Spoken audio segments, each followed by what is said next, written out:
Ever lent a book to a friend, given your watch to a jeweler for a quick repair, or maybe just parked your car in a paid lot? Well, you probably had no idea, but in each of those simple moments, you actually entered into a formal legal contract. Yep, these everyday things are all run by a really fascinating part of the law called the contract of bailment. And today we are going to break it all down for you. All right, let's get into it. Here's our game plan. We're going to start with the absolute basics. What in the world is a bailment? Then we'll check out the different kinds. After that, we'll get into the nitty-gritty of the duties and rights for everyone involved. That's the owner and the person holding the goods. Then we'll zoom in on a really special type of bailment called a pledge. And to wrap it all up, we'll put bailment and pledge head-to-head so the differences are crystal clear. Let's go. So first things first, what are we really talking about when we say bailment? You know, at its heart, it's a pretty simple idea. One person just temporarily hands over their stuff to someone else for a very specific reason. Okay, here's the official definition, straight from Section 148 of the Indian Contract Act. The person who's delivering the goods, they're called the bailor. That's the owner. And the person getting them is the bailee. So think about it. You drop your TV off for repairs, you're the bailor, and the repair shop is the bailee. Now, the absolute key here, the whole point, is that the exact same goods have to be returned when the job is done. This is exactly why putting money in a bank isn't a bailment. Sure, the bank owes you the money, but you're not getting those exact same rupee notes back. So any real bailment stands on 4 essential pillars. First up, there has to be an agreement. This can be spoken, written, or even just implied by what people do. Second, there's the delivery of the goods. This can be actual delivery, like literally handing a book to your friend, or it can be constructive. That's an action that signals you've handed over control, like giving someone the key to the warehouse where your stuff is stored. Third, there must be a specific purpose. Keeping it safe, getting it repaired, moving it somewhere, you get the idea. And finally, the fourth and most important piece, the promise to return the very same goods. Now, this could be in their original shape or in an altered form, like a piece of cloth you give to a tailor that comes back as a fully stitched suit. All right, we've got the foundation down. Now let's build on it. Turns out, the law doesn't treat all bailments the same way. The big differences really boil down to 2 questions. Is anyone getting paid, and who's really benefiting from this whole arrangement? You can basically slice this 2 ways. First, we can look at it based on whether there's a reward, which splits things into gratuitous and non-gratuitous. Just think, free versus paid.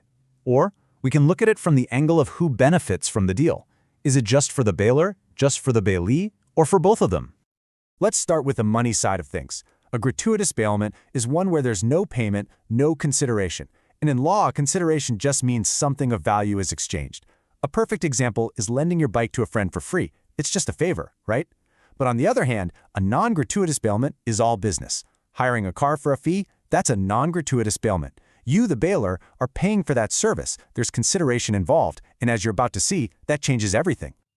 Now, this is a crucial point. The law is way stricter when it comes to non-gratuitous or paid bailments. Let's walk through this table. For consideration, it's easy. None for gratuitous, but it's a must for non-gratuitous. For benefit, a gratuitous one is usually just for one person, like you benefiting from borrowing a friend's book for free. A non-gratuitous one is mutual. The car rental company gets your money, you get to use their car. Now, liability. This is a huge difference. If I lend you my bike for free and I know the brakes are dodgy but I don't say anything, I'm liable. But a rental company is on the hook for those bad brakes even if they didn't know about them. Wild, right? And finally, termination. I can ask for my bike back whenever I want, but a car rental agreement, that can only end when the time's up or the terms are met. This makes non-gratuitous bailments way more formal and serious. Okay, let's switch gears and look at the official rulebook for the owner of the goods. What are the legal duties and, of course, the rights that belong to the bailer? The owner, or bailor, has 5 big duties. First, they have to tell the bailee about any known faults in the goods. And the standard here is different for free versus paid bailments. For a gratuitous one, you only have to mention faults you actually know about. So if you lend a horse that you know is vicious, you have to warn your friend. But for a non-gratuitous bailment, the duty is way stricter. A company hiring out that same horse is liable for any injuries it causes, even if they had no idea it was vicious. Second, they have to repay necessary expenses. For free bailments, this means everything. Ordinary costs like food for the horse and extraordinary ones like a surprise vet bill. For paid bailments, the bailer only has to cover those extraordinary expenses. Third, if the bailer ends a free bailment early and it causes a loss for the bailee, the bailer has to pay up. Fourth, the bailer has to cover any losses if it turns out they didn't even have the legal right to bail the goods in the first place. And lastly, they have a duty to take their stuff back when the whole thing is over. Now for the flip side of the coin, the bailor's rights. And you'll see these often just mirror the bailee's duties.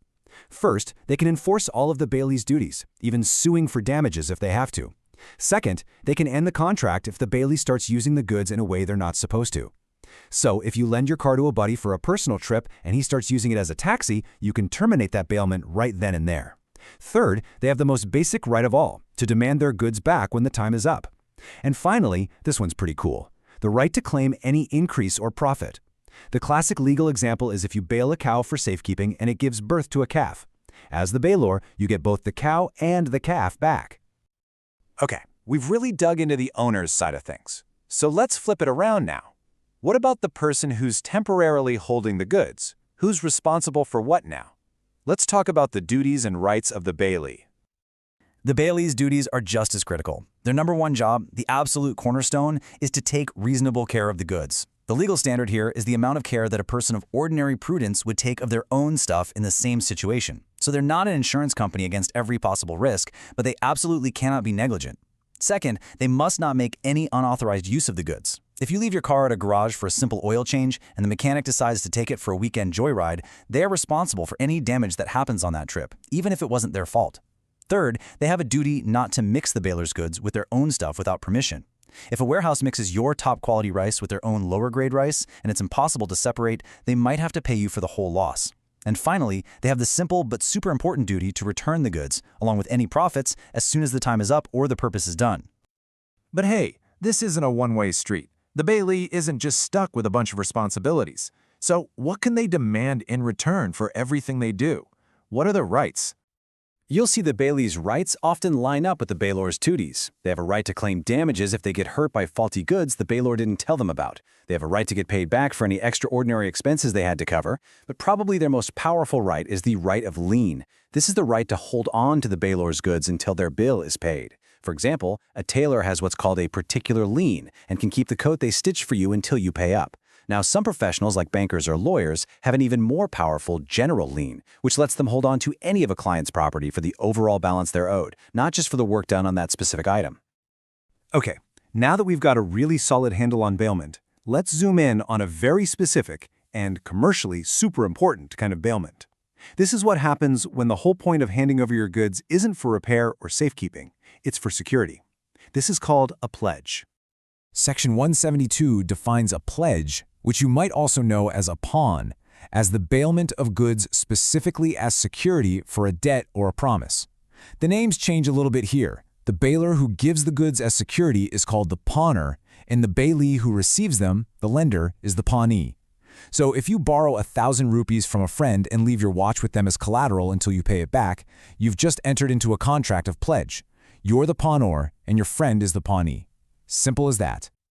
So, a pledge is a type of bailment, but not all bailments are pledges. So what's the real difference between them?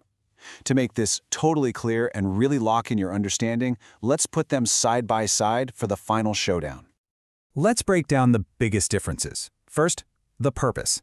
A bailment can be for pretty much any reason: repairs, safekeeping, transport. But a pledge? It's only for securing a debt. That's it. Second, the right to sell.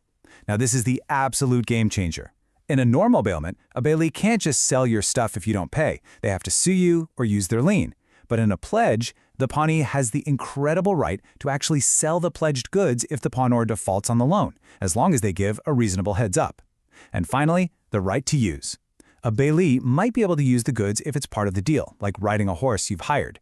But a pawnee, like a pawn shop owner, generally has no right to use the watch or ring you've pledged to them. And there you have it.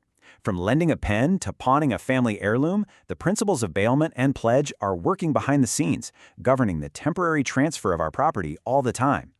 They're like the legal handshakes that make sure the stuff we give in trust is taken care of and comes back to us.